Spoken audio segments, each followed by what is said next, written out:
তো নমস্কার, আজকে আলোচনার বিষয় হলো লাকি ভাস্কর নামক চলচ্চিত্র নিয়ে। এটা হচ্ছে নেটফ্লিক্সে অ্যাভেলেবেল রয়েছে। দিওয়ালির সময় এটা থিয়েটারে মুক্তি পেয়েছিল। তো এই চলচ্চিত্রটা অনেক দিন পূর্বে, মানে অনেক বছর আগে সোনি লিভে ওই স্ক্যাম 1992 নামক একটি সিরিজ এসেছিল, যেটা প্রতীক গান্ধী প্লে করেছিল প্রধান চরিত্রে। মানে ওই সবারই জানা বিষয়, এটা প্রত্যেকেই দেখেছে যারা শেয়ার মার্কেটের সঙ্গে যুক্ত আছে। এছাড়াও হচ্ছে এই চলচ্চিত্রটা, মানে এই সিরিজটা খুব বিখ্যাত হয়েছিল সেই সময়। তো এই স্ক্যাম 1992-র সঙ্গে এই লাকি ভাস্কর নামক চলচ্চিত্রটা ডাইরেক্ট কানেকশন রয়েছে। তো লাকি ভাস্কর চলচ্চিত্রটার প্রধান চরিত্রে আছে দুলকার সালমান, আর নায়িকা চরিত্রে আছে মীনাক্ষী চৌধুরী। তো এই চলচ্চিত্রটা ডিরেক্টর হলো কিছুদিন আগে ধানুষের একটা চলচ্চিত্র ছিল, নাম হচ্ছে বাট্টি, মানে হচ্ছে স্যার, হিন্দিতে ওটা স্যার নামে টেলিভিশনে দেয়। ওই চলচ্চিত্রের যে ডিরেক্টর, সেই ডিরেক্টরই হচ্ছে এই লাকি ভাস্কর নামক চলচ্চিত্রের ডিরেক্টর। তো সিনেমা নিয়ে আলোচনা করলে বলা যায় যে আমরা সাধারণত এন্টারটেনমেন্ট খুঁজি। তো সেই এন্টারটেনমেন্ট পারপাসটা কি হতে পারে? অনেক সময় আমরা মনে করি যে বিভিন্ন জনরা সিনেমা আমরা পছন্দ করে থাকি, ক্রাইম থ্রিলার, মার্ডার মিস্ট্রি বা রোমান্টিক। সবকিছুরই হচ্ছে প্রধান বিষয় হলো এন্টারটেনমেন্ট প্রদান করা দর্শককে। তো এইখানে এন্টারটেনমেন্টের ব্যাপারটা অন্যরকম। সাধারণত এখানে দেখা যাচ্ছে মিডিল ক্লাস মানুষের জীবন যন্ত্রণার কথা। দুলকার সালমানের যে চরিত্রটা প্লে করেছে, সে বিভিন্ন ক্রাইসিসের মধ্যে দিয়ে জীবন কাটছে। তো সেই ক্রাইসিসটা নিয়ে কিভাবে সেই সমস্যাটার সঙ্গে ডিল করবে, এই ব্যাপারটাই হচ্ছে এই চলচ্চিত্রের উপজীব্য বিষয়। আর লাকি ভাস্কর যখন নাম দেওয়া হয়েছে সিনেমাটার, তো ও কেন লাকি, মানে পরপর যে ভাস্কর চরিত্র দুলকার সালমান প্লে করেছে, ভাস্কর কেন পরপর লাকি, সব ব্যাপারে লাকি কিভাবে হয়ে যাচ্ছে, এই ব্যাপারটাই হচ্ছে দেখার। তো প্রথমে বললাম, এটা হচ্ছে ওই টাইম পিরিয়ডটাকে দেখিয়েছে, 92 সালের সময়টাকে দেখিয়েছে। হ্যাঁ, তো এটা অনেকটা রেট্রো ব্যাপার আছে, সেটস গুলো ভালো লাগবে দেখতে।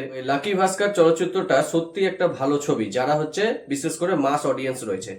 এখানে ফার্স্ট হাফে যেটা দেখানো হয়েছে যে দুলকার সালমানের ফ্যামিলি ব্যাকগ্রাউন্ডটা দেখানো হয়েছে খুবই দুর্বল। হ্যাঁ, এটা এরকম চলচ্চিত্র যা হয় আর কি, মানে একটা ব্যক্তি যে হচ্ছে পরপর পরপর পরপর হারছে, আবার এমন কোনো কিছু করছে তার বুদ্ধির দ্বারা যে হট করে সে বিশাল একটা প্রপার্টির লোক হয়ে দাঁড়াচ্ছে। এবার তার মধ্যে একটা অহংকার জন্মাবে, সে ফ্যামিলি মেম্বারকে সেভাবে গুরুত্ব দিবে না, মানুষকে অপমান করবে। এটা একটা কমন ব্যাপার, মানে এই ধরনের কনসেপ্টের চলচ্চিত্র পূর্বেও দেখা গেছে, কিন্তু এখানে হচ্ছে এই একই ব্যাপারগুলো বারবার আসতে গেলেও আমাদের কিন্তু দেখতে কিন্তু ভালো লাগছে। এখানে দুলকার সালমান সাধারণত তো মানে ওর একটা স্মাইল রয়েছে, মানে ওকে দেখতেই ওরকম সুইট বয়, তাই সেই কারণে হচ্ছে দেখা যাচ্ছে যে এখানে যে প্লট পয়েন্টটা ব্যবহার করা হয়েছে, যে তাদের অবস্থা ভালো না বা একদম শোচনীয় অবস্থা, মিডিল ক্লাস ফ্যামিলি। তো ফ্যামিলির মধ্যে যা যা প্রবলেমস গুলো দেখা যায়, সেগুলোতে দেখা যাচ্ছে যে দুলকার সালমান হাসি মুখে মেনে নিচ্ছে। এই ব্যাপারগুলো ওর চেহারার মধ্যেই হচ্ছে ভালো লাগছে ব্যাপারটা। এবার দেখা যাচ্ছে এখানে যে দুলকার সালমান একটা ব্যাংকে কাজ করে, সামান্য পারিশ্রমিকে কাজ করে, সেটা দিয়ে তার মোটামুটি চলে না আর কি। তো এই যে গরিবী রেখার মধ্যে যারা জীবনযাপন করে, তাদের যে এই বিভিন্ন জায়গায় পয়সার জন্য বিভিন্ন রকম ভাবে অপমানিত করা হয়, এই ব্যাপারগুলো এখানে ভালোভাবে দেখিয়েছে। তো সেকেন্ড হাফে দেখা যাচ্ছে এই ব্যক্তি যখন এই শেয়ারসের দ্বারা বা এই হর্ষদ মেহতার স্ক্যামের সঙ্গে কানেক্টেড আছে গল্পটা, কাহিনীটা বলবো না, সেটার দ্বারা হচ্ছে যখন এই বড় হচ্ছে, তখন আর তার মধ্যে মনুষ্যত্ব আর থাকছে না। সে আস্তে আস্তে তার অহংকার হচ্ছে। এই ব্যাপারগুলো এখানে, এগুলো কমন কেস, মানে এগুলো বিভিন্ন চলচ্চিত্রে দেখা যায়, কিন্তু এইখানে হচ্ছে তবুও হচ্ছে ব্যাপারটা ভালো লাগছে। এখানে সব থেকে বড় বিষয়, এখানে যাকে যাকে যা চরিত্র দেওয়া হয়েছে, সেই চরিত্রগুলোকে সুন্দরভাবে ব্যবহার করেছে। চলচ্চিত্রের ওপেনিং এর সময় কিছু কিছু চরিত্র আছে যারা দেখতে পাচ্ছি তারা মাঝখানে থাকছে না, কিন্তু শেষের দিকে আবার তাদের সঙ্গে কিছু না কিছু ভাবে কানেকশন দেখা যাচ্ছে।